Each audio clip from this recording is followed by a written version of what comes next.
এই what is going on. এখন আমি আসি হচ্ছে ধানমন্ডি লেকে, আর এই যে পিছনে আমার মোটরসাইকেল এখানে রাখা। তো সনি এক্সপেরিয়া 1 Mark III এই ফোনটার হচ্ছে আজকে একটা 6 month রিভিউর ভিডিও করব। অনেকদিন হয়ে গেছে ফোনটার রিভিউ দেয়নি, আজকে হচ্ছে এটার ভিডিও করব। সো ভিডিওটা দেখে আসলে let's go.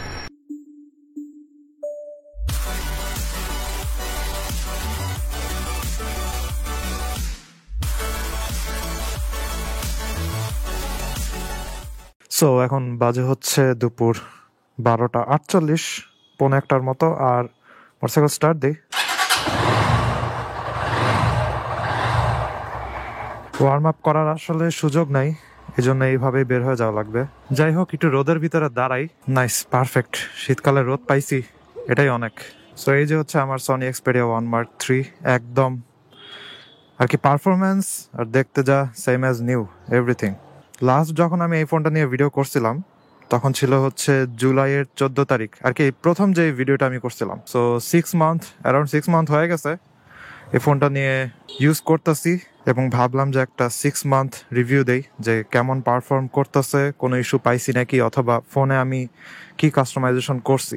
By the way, ফোনে আমি হচ্ছে মাইক্রোসফট লঞ্চার দিছি, অর্থাৎ এটার ইউআই অনেক কিছু চেঞ্জ হয়েছে, নোটিফিকেশন আগের মতো আছে, আর ফোল্ডার গুলা চেঞ্জ হয়েছে। এবং ফোল্ডারে একটা সুবিধা হইতেছে, প্লাস আইকনে প্রেস করে আমি যত ইচ্ছা অ্যাপ সিলেক্ট করতে পারবো, ধরে ধরে অ্যাপ এনে এটার ভিতরে বসানো লাগবে না। তারপরে বাম সাইডে হচ্ছে আমার একদম সবকিছু আর কি পুরা উইজেটের মতো, আমার ফাইন্যান্স, তারপরে Google calendar, Microsoft to do, notes, যা কিছু আছে সব হচ্ছে বাম সাইডে অ্যাড করা যায় লিটারেলি। গুগল লঞ্চারে যেমন বাম সাইডে গেলে হচ্ছে নিউজ, আর এটার বাম সাইডে গেলে হচ্ছে নিউজেরও সেকশন আছে আলাদা, কিন্তু যত উইজেট অথবা টু ডু লিস্ট সব কিছু হচ্ছে বাম সাইডে সেট করা যায়। এবং মাইক্রোসফট লঞ্চারটা ইউজ করে আমি অনেক ভালো সুবিধা পাইতেছি।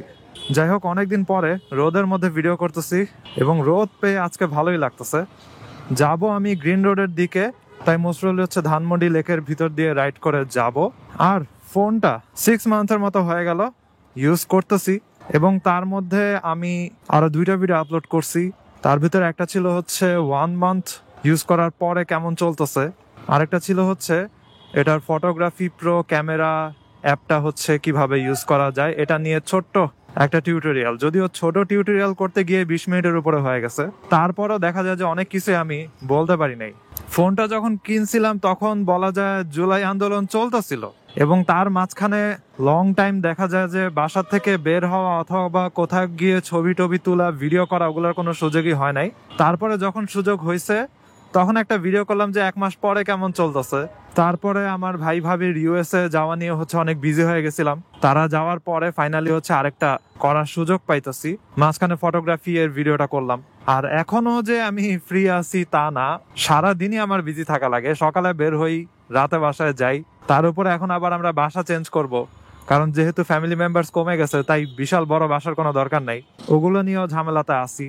যাই হোক, এতদিন ফোন ইউজ করাতে আপনারা একটা ভালো ধারণা পাবেন যে কিছুটা লং টার্ম ইউজেজে কি সুবিধা অথবা সমস্যায় পড়তে পারেন আপনি।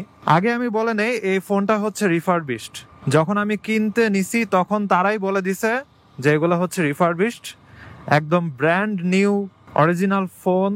বাংলাদেশে সেল হয় না বলছিল, আমি জানি না আদৌ সেল হয় নাকি কোথাও, তবে যতগুলো ফোন আমি পাইছি সেকেন্ড হ্যান্ড সবগুলাই এরকম ছিল। অনেকেই জিজ্ঞাসা করছে যে ফোনটা কই থেকে নিছেন। জিনিসটা হচ্ছে যেই দোকান থেকে নিছি ওই দোকানে ওই এক পিসই ছিল, এবং তারাও নর্মালি সেল টেল করে না, তাদের কাছে একটাই ছিল। আর 2টা দোকানে হচ্ছে আরো 2টা পাইছিলাম, পরে 3টা দোকান থেকে বেছে বেছে হচ্ছে সবচেয়ে ভালো কন্ডিশনে যেটা আছে, কোনো সমস্যা নাই, পরে ওইটা নিছি। বাকি 2টাতে সমস্যা ছিল যে এমন না, কিন্তু স্ক্রিনে হচ্ছে স্ক্র্যাচ ছিল, এই জন্য আমি ওগুলা বাদ দিছিলাম আর কি। কারণ পিছনে স্ক্র্যাচ থাকলে সমস্যা নাই, ডিসপ্লেতে স্ক্র্যাচ থাকলে সমস্যা, ওটা বারবার চোখে পড়ে।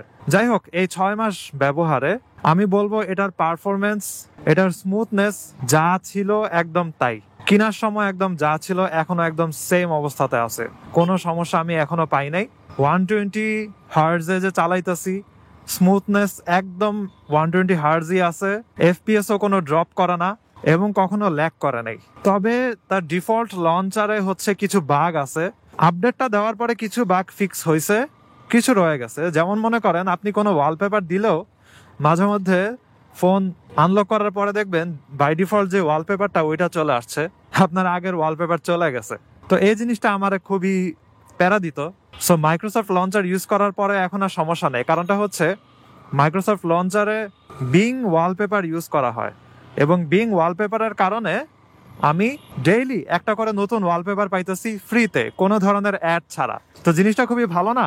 আপনার এক্সট্রা কোনো ওয়ালপেপার অ্যাপ ইউজ করা লাগতেছে না, এবং ওয়ালপেপার অ্যাপ ইউজ করলে ওগুলো আবার অ্যাড দেয়, বিভিন্ন ধরনের ঝামেলা।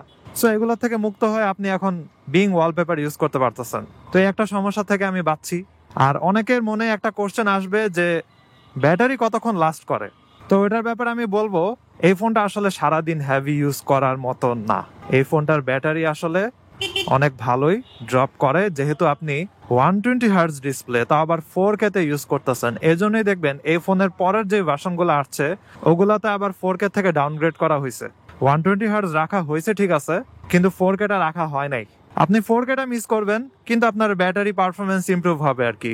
সো মনে করেন আপনি ক্যামেরা ইউজ করতেছেন, আমি টানা ইউজ করে টেস্ট করি নাই, তবে দেখা গেছে যে সারাদিন আমি বের হই, বাসায় আসি, দ্বিতীয়বার কিন্তু চার্জ দেওয়া লাগে না।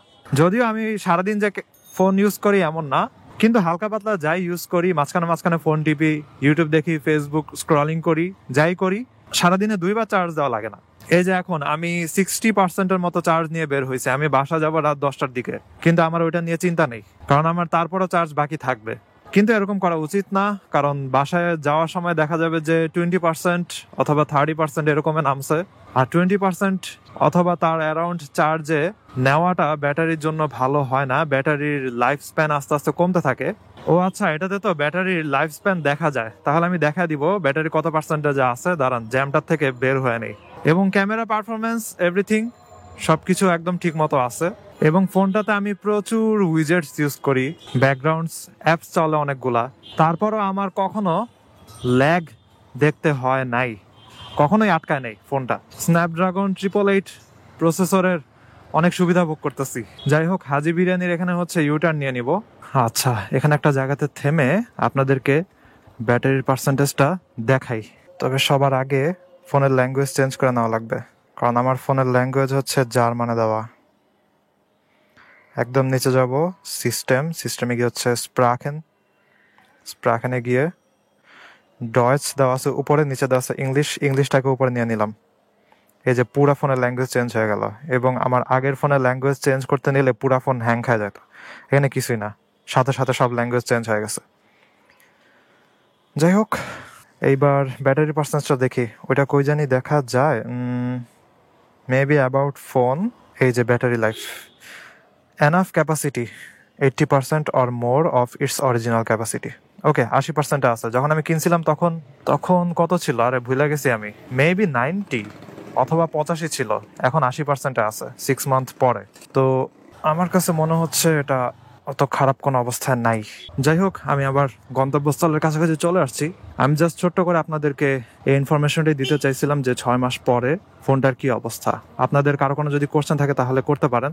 এবং আরেকটা জিনিস হচ্ছে, ভিডিও নিয়ে অনেকেই একটা ভিডিও চাইছিলেন, ওইটা আমি দিব কয়েকদিন পরেই, যে ভিডিও পারফরমেন্সের কি অবস্থা।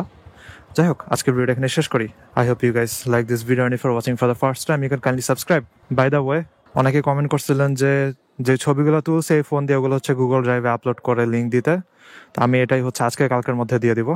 তো সি ইউ নেক্সট টাইম। সবাই ভালো থাকেন, সাবধান রাইড করেন, টাটা।